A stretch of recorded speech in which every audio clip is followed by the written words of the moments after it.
80% यहूदियों को इस दुनिया से खत्म कर दिया है और 20% को छोड़ रहा हूं। मेरे मरने के बाद तुमको इस बात का एहसास होगा कि काश मैं इन 20% को भी खत्म करके जाता और दुनिया से यहूदियों का नामो निशान मिटा के जाता। नाजरीन, ये अल्फाज थे एडोल्फ हिटलर के। नाजरीन, हिटलर का नाम सुनते ही जहन में ये ख्याल आता है कि उसने बड़े पैमाने पर यहूदियों का कत्ले आम किया था। मगर आखिर हिटलर यहूदियों से नफरत क्यों करता था और उसने यहूदियों को जर्मनी से क्यों निकाला?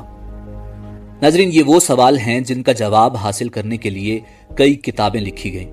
मगर सबसे दुरुस्त बात यह है कि हिटलर जर्मन कौम को दुनिया की बेहतरीन कौम समझता था।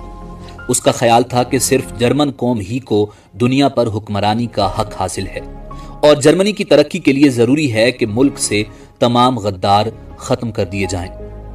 ये इंसान की तरक्की में रुकावट हैं। नाजरीन, पहली जंग अजीम में जर्मनी में रहने वाले यहूदियों ने दरपर्दा जर्मन मफाद के खिलाफ बरतानिया और उसके इत्तेहादियों का साथ दिया था।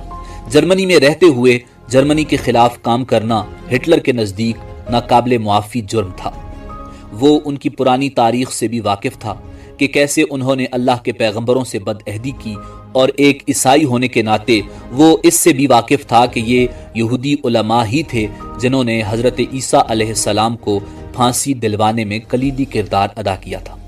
इसलिए वो इन्हें एक लानत ज़दा नस्ल समझता था और दुनिया को यहूदियों से पाक कर देना चाहता था। यहूदी ईसाइयों की तरह हजरत ईसा अलैहिस्सलाम को खुदा का बेटा नहीं मानते और कई ईसाई हजरत ईसा अलैहिस्सलाम की खुदाइयत को मानने के इस इनकार को भी तकब्बुर की निशानी समझते थे।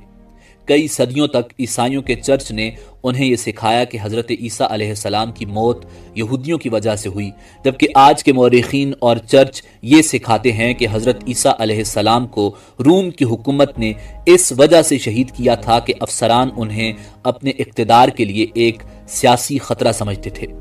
मजहबी तसादुम के साथ माशी तसादुम भी शामिल थे। हुक्मरानों ने यहूदियों पर पाबंदियां लगा दी और उन पर मखसूस मुलाजमतें करने और ज़मीन की मिल्कियत हासिल करने पर पाबंदी आयद कर दी।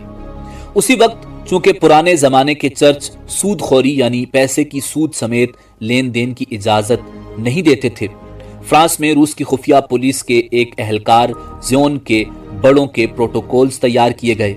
प्रोटोकॉल्स में ये कहा गया कि यहूदी पूरी दुनिया पर कब्जा करने की साजिश कर रहे हैं। उन दस्तावेजात में आलमी यहूदी लीडरों की एक मीटिंग के कमेंट्स शामिल किए गए जिनमें उन्होंने पूरी दुनिया पर काबिज होने के मंसूबों को हतमी शक्ल दी और उनमें यह वाज़े था कि यहूदी खुफिया तंजीमों और एजेंसियों के जरिए सियासी जमातों, मईशत, अखबारात और अवामी राय को कंट्रोल करना और अपने मकासद के लिए इस्तेमाल करना चाहते थे। प्रोटोकॉल्स को दुनिया के मुख्तलिफ ममालिक में शाये किया गया जिनमें रियासत-हाए मुत्तहिदा अमरीका भी शामिल था। 9 नवंबर 1938 की रात को राइख भर में यहूदियों के खिलाफ तशद्दुद शुरू हो गया। बज़ाहिर ये किसी मंसूबे के तहत नहीं हुआ था। ये एक यहूदी के हाथों पेरिस में एक जर्मन अफसर के कत्ल पर जर्मनों के गुस्से का नतीजा था। 2 दिनों में 250 से जायद यहूदी इबादतगाहें जलाई गईं, 7000 से जायद यहूदी कारोबारों में लूट मार की गई और उन्हें तबाह कर दिया गया। दर्जनों यहूदियों को मार दिया गया और यहूदी कब्रिस्तानों, अस्पतालों, स्कूलों और घरों को लूटा गया, जबकि पुलिस और फायर ब्रिगेड की गाड़ियां देखती ही रहीं। सड़कों पर बिखरे हुए दुकानों की खिड़कियों के शीशों और किरचियों की वजह से उस रात को क्रिस्टल नाइट यानी टूटे हुए शीशों की रात कहा जाने लगा। नाजरीन, उसके बाद की सुबह जर्मनी के 30,000 यहूदी मर्दों को यहूदी होने के जुर्म में गिरफ्तार करके हिरासती कैंपों में भेजा गया, जहां उनमें से सैकड़ों अफराद मर गए। कुछ यहूदी औरतों को भी गिरफ्तार करके मकामी कैदखानों में भेज दिया गया। यहूदियों के कारोबारों को उस वक्त तक दोबारा खोलने की इजाजत नहीं दी गई जब तक कि उनका इंतजाम गैर यहूदियों के हाथों में न दिया गया हो। यहूदियों पर कर्फ्यू लगा दिए गए जिनकी वजह से उनके घरों से निकलने के औकात महदूद हो गए। टूटे हुए शीशों की रात यानी क्रिस्टल नाइट के बाद जर्मन और ऑस्ट्रियन यहूदी बच्चों और नौजवानों की जिंदगी और भी मुश्किल हो गई। उन पर पहले ही अजायब घरों, अवामी पार्कों और तैराकी के पोलों में दाखिले पर पाबंदियां लगा दी गई थीं। अब उन्हें सरकारी स्कूलों से भी खारिज कर दिया गया। अपने वालिदैन की तरह यहूदी नौजवानों को भी जर्मनी में मुकम्मल तौर पर अलहदगी का सामना करना पड़ा। مایوسی میں کئی یہودیوں نے خودکشی کر لی، زیادہ تر خاندانوں نے بھاگ جانے کی بھی بھرپور کوششیں کی۔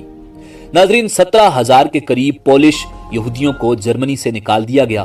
یہ سب ان کی جرمنی کے خلاف سازشوں اور پرتشدد حملوں میں ملوث ہونے کے بعد کیا جا رہا تھا۔ 9 نومبر 1938 پیرس میں جرمن سفارتکار کو گولی مار کر ہلاک کر دیا گیا۔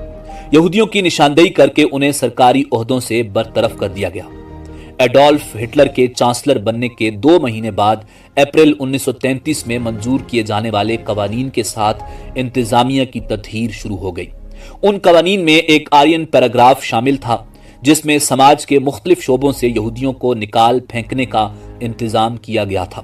حکومت کے تمام ملازمین کو اپنی آرین نسل کے ثبوت میں دستاویزات پیش کرنے کی ضرورت پڑ گئی۔ پہلی دفعہ قانون میں یہودی کی تعریف فراہم کی گئی تھی جن ملازمین کے والدین یا دادا دادی، نانا نانی یہودی تھے، انہیں اپنے عہدوں سے برطرف کر دیا گیا۔ 17 اگست 1938 یہودیوں کے لیے یہودی نام اپنانا لازمی قرار دے دیا گیا۔ جرمنی کی حکومت نے ان تمام یہودیوں کے لیے جو اپنے پہلے ناموں سے فوری طور پر یہودی ظاہر نہیں ہوتے تھے، اپنے پہلے نام کے بعد ایک یہودی نام کا اضافہ کرنا ضروری قرار دیا گیا۔ مردوں کو اسرائیل اور عورتوں کو سارا کا نام دیا گیا۔ مرد اپنے نام کے ساتھ اسرائیل لگائیں گے اور عورتیں اپنے نام کے ساتھ سارا لگائیں گی تاکہ پتہ چلے کہ وہ یہودی ہیں۔ اکتوبر میں جرمن حکومت نے یہودیوں کے تمام پاسپورٹ ضبط کر لیے۔ یہودیوں کو جاری کیے جانے والے نئے پاسپورٹ پر جے کا ٹھپا لگایا گیا جو مالکان کی یہودی شناخت کی گواہی دیتا تھا۔ 19 ستمبر 1941 جرمنی میں یہودیوں کی شناخت کے لیے بیج متعارف کروایا گیا۔ 6 سال کی عمر سے زائد یہودیوں کو تمام اوقات اپنے کپڑوں پر ایک پیلے رنگ کا 6 نقطوں والا ستارہ پہننا ضروری ٹھہرایا گیا جس پر کالے حرفوں میں جوڈ لکھا گیا تھا جو جرمن زبان میں یہودی کہلاتا تھا۔ اب جرمنی میں یہودیوں کو دیکھ کر ہی پہچانا جا سکتا تھا۔ اکتوبر میں یہودیوں کی جرمنی سے باقاعدہ جلاوطنی شروع ہو گئی۔ مارچ 1942 میں یہودیوں کے لیے اپنی رہائش گاہوں پر بھی ستارے کی علامت کی نمائش کرنا ضروری ہو گیا۔ ناظرین، یہودیوں کی یہ نسل کشی ہولوکاسٹ کہلاتی ہے۔ ہولوکاسٹ ایک لفظ ہے جس کے استعمال پر پابندی ہے۔ دنیا کے 13 ممالک ایسے ہیں جن میں اگر یہ لفظ بولتے یا استعمال کرتے ہیں یا کسی تحریر میں لکھتے ہیں تو 3 سے 10 سال کی سزا آپ کو ہو سکتی ہے۔ اگر آپ سوشل میڈیا پر اس لفظ کا استعمال کرتے ہیں تو آپ کا اکاؤنٹ بلاک کر دیا جائے گا۔ یہودیوں نے اس لفظ کا بڑا ناجائز فائدہ اٹھایا، مظلوم بنے اور اس نسل کشی کا اتنا چرچا کیا کہ ساری دنیا یہاں تک کہ جرمن بھی یہودیوں سے مل کر آج تک آنسو بہاتے ہیں۔ نسل کشی جس قوم کی بھی ہو، وہاں گانا سنتے سنتے تو کسی کی موت نہیں آ جاتی۔ انسانی حقوق کی سنگین خلاف ورزیاں ہوتی ہیں۔ چیخو پکار، بچوں کے سامنے ماں باپ کا قتل اور ماں باپ کے سامنے بچوں کا قتل، بھائیوں کے سامنے بہنوں کی عصمت دری، بالکل ویسے جیسے صابرہ اور شتیلا کے کیمپس میں مسلمانوں کی گئی۔ مگر مسلمانوں کے خون کو یہودی کیچپ زدہ مزیدار بچے کہتے ہیں جبکہ اپنے بچوں پر آنسو بہاتے ہیں۔ کہا جاتا ہے کہ جب یہودی پناہ گزین بنا کر فلسطین میں بھیجے گئے تو پوری دنیا کی جیلوں سے سفاک، قاتل اور ذہنی مریض ڈھونڈ ڈھونڈ کر فلسطین بھیجے گئے۔ ان لوگوں میں انسانیت نام کی نہیں تھی۔ خون کو جوس کہتے تھے اور انسانی گوشت کو پورک کا نام دیتے تھے۔ یہ اس حد تک سفاک تھے کہ انہیں ہی اسرائیل کی فوج میں اعلیٰ افسران بنا کر بھیجا گیا۔ انہوں نے جب فلسطین کی آبادی پر ظلم ڈھائے اور اقوام متحدہ ایک منافق کی طرح انہیں گھیر کر ان کے گھروں سے نکال کر لے گیا، ان مسلمانوں کے گھروں پر یہودیوں کے قبضے ہو